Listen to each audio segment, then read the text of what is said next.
Bonjour et bienvenue dans Tueur en série. Christopher étant confiné dans sa Lorraine natale et tant aimé, je procède à mon propre lancement. Mais avant cela, quelques infos sur nos futures émissions en préparation. Nous ferons une émission intitulée « Des espions parlent des espions » avec 2 espions, je vous prie, un Russe et un Français de la DGSE. Ils analyseront pour nous, bien sûr, le Bureau des légendes, mais aussi d'autres séries d'espionnage. Nous recevrons également un ancien négociateur du GIGN pour les prises d'otages. Il analysera pour nous la crédibilité, entre autres, de la Casa del Papel.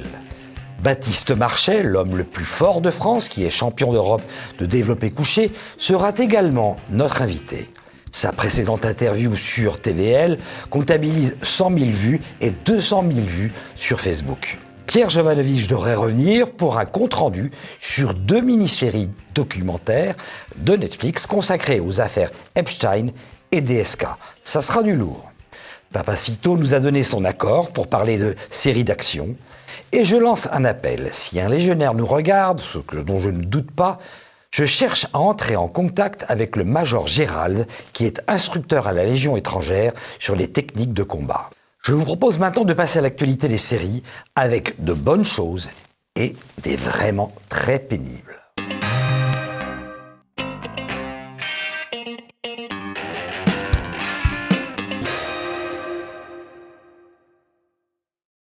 C'est une histoire vraie, ça a été un livre, puis un très bon film, et maintenant cela sort en série. Je veux parler de moi, Christiane F., 13 ans, droguée, prostituée. Ce film culte avait marqué la génération des années 80. Le synopsis de l'affiche Wikipédia nous dit « Ce film raconte les problèmes familiaux d'une jeune adolescente droguée et de ses amis dans le Berlin de la fin des années 70, où beaucoup d'adolescents drogués se rassemblaient à la gare berlinoise du Jardin zoologique. Il est inspiré d'un livre éponyme, récit autobiographique de Christian Felcherinow. Le contexte est celui de la guerre froide, avec un Berlin-Ouest assiégé par le bloc de l'Est. Un Berlin-Ouest totalement décadent. C'est une époque de transition où l'Allemagne est encore un peu pauvre, où dans les années 70, soit 25 ans après la capitulation allemande, la ville est occupée par les armées victorieuses. La jeunesse allemande est en totale opposition avec la génération de ses parents qui rêvaient de dominer le monde. Une jeunesse qui haït ses parents donc et trouve dans la drogue les rêves qu'elle ne pourrait réaliser ni même imaginer. Mais c'est une période aussi où l'Allemagne commence à percevoir le bout du tunnel, à toucher le fruit de son travail. C'est le moment où De Gaulle veut une alliance avec l'Allemagne de l'Ouest, car il sait que bientôt ils seront en position de force. C'était juste une question de temps. Des parents refoulés, une ambiance sordide dans des HLM délabrés de Berlin, tout est réuni pour succomber au mirage de l'héroïne. Seringue rincée dans le caniveau, défonce comateuse dans les WC de boîte de nuit, la série comme le film ne cache rien de l'enfer des drogues dures. Ces drogués sont complètement lucides sur leur sort, comme vient le consacrer cette phrase du livre « Un toxico irait jusqu'à vendre sa grand-mère ». C'est l'époque où une nouvelle génération, les enfants du rock, n'a d'autre issue que la défonce tant la rupture avec l'Allemagne conquérante du Reich est violente. Le sens de la vie n'est plus tourné vers la domination, mais vers le plaisir et le rock. La série commence avec Rebel Rebel, puis Starman de David Bowie, pour faire écho à la musique du film, où la star est omniprésente et joue son propre rôle.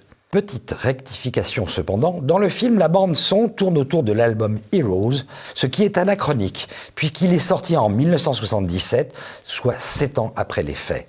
La série est donc un peu plus fidèle à la réalité. Dans l'ensemble, la musique de la série est vraiment très bonne et sera appréciée par les nostalgiques des tubes des années 70-80. Dans l'épisode 2, à 42 minutes, il y a une erreur majeure avec de la techno qui passe dans une boîte. Un style musical qui ne verra le jour que 10 ans plus tard. Mais bon, c'est pas très grave. L'adolescente qui incarne Christiane est touchante. Son physique est vraiment très proche de la vraie Christiane. Et d'ailleurs, la série est dans l'ensemble plus fidèle à la réalité que le film. L'histoire est saine, on cherche à dissuader de succomber à la tentation des drogues dures sans succomber dans le ringard moralisateur imperméable aux jeunes. En conclusion, c'est une très bonne série que je recommande chaudement Allociné lui met que 3 étoiles, sans critique 7 sur 10. Pour ma part, c'est un 4,5 sur 5. Restons en Allemagne avec la sortie d'Oktoberfest. Le contexte est donc celui de la fête de la bière à Munich au début du XXe siècle. C'est l'histoire d'un brasseur ambitieux qui n'hésite pas à employer des méthodes mafieuses pour prendre le contrôle de la très lucrative fête de la bière. C'est un homme du peuple qui mène la guerre à une confrérie de grands fortunés et aristocrates. Ce brasseur, c'est Georg Lang, un personnage authentique. Ce tavernier, qui est originaire de Nuremberg, voit les choses en grand et construira une tente géante pouvant accueillir 10 000 personnes. Je n'irai pas plus loin pour ne pas dévoiler trop de mystères. Il y a une très belle qualité d'image, de beaux costumes et de beaux décors qui semblent authentiques. C'est donc, dans l'ensemble, une bonne série, bien ficelée. Je dis dans l'ensemble parce que certains pourront être irrités par la présence des points de fixation habituels de Netflix. On voit des baisers intenses entre gays dans l'indifférence de la foule, histoire de montrer que cela ne choque personne. Sauf qu'en 1960, cela semble vraiment peu probable, pour ne pas dire anachronique, possible pour des élites d'alors, mais dans la rue ou les tavernes populaires, vraiment pas. Mais bon, pour reprendre les mots du Parti communiste à propos de l'URSS, c'est un bilan globalement positif. Qui a tué Sarah est une toute nouvelle série mexicaine. On s'attend donc au pire. Chez les hispaniques, le radicalisme anticlérical communiste a été remplacé par le militantisme LGBT. Alors, est-ce le cas avec cette nouvelle série ? Le scénario raconte l'histoire d'Alex qui, après 18 ans de prison, se venge de la famille Lascano qui l'a accusé à tort du meurtre de sa sœur Sarah pour sauver sa réputation. De ce point de vue, l'intrigue fonctionne et est bien portée par une musique plaisante. La série nous montre la jeunesse friquée mexicaine, en l'espèce des enfants d'un propriétaire de casino qui tient également un bordel avec des prostituées de l'Est dans les sous-sols du casino. Le problème est que l'on a une intrigue assez bonne mais noyée dans des scènes de sexe. On navigue à une cadence de 3 scènes par épisode. Si on les retirait, les épisodes seraient 2 fois plus courts. Une série hispanique de chez Netflix, qui plus est, c'est du sexe et des minorités. Eh bien là aussi, on est servi. Un couple gay qui occupe une position centrale dans le scénario a recours même à la GPA avec une copine d'enfance payée pour le faire. Personnellement, l'homosexualité ne me dérange pas, mais la GPA pour les couples homos me semble être une déviance. Les stéréotypes LGBT de Netflix sont omniprésents. On voit ce couple gay faire amoureusement un peu de shopping pour le bébé, car leur intention est, selon leurs propres mots, de fonder une famille où les enfants seront choyés. Les gays seront donc forcément de bons parents. Le père de l'un des gays est automatiquement un salaud d'hétéro tyrannique. Il méprise son fils homo parce qu'il est un homo. Il a 2 fils, le fils gay qui est courageux et un autre hétéro qui bien sûr est lâche et veule. Bref, on a la totale. Ne vous fiez pas à Netflix qui la met en 4e position de son top 10. Franchement, si votre interface vous suggère qui a tué Sarah, alors faites-moi confiance, fuyez.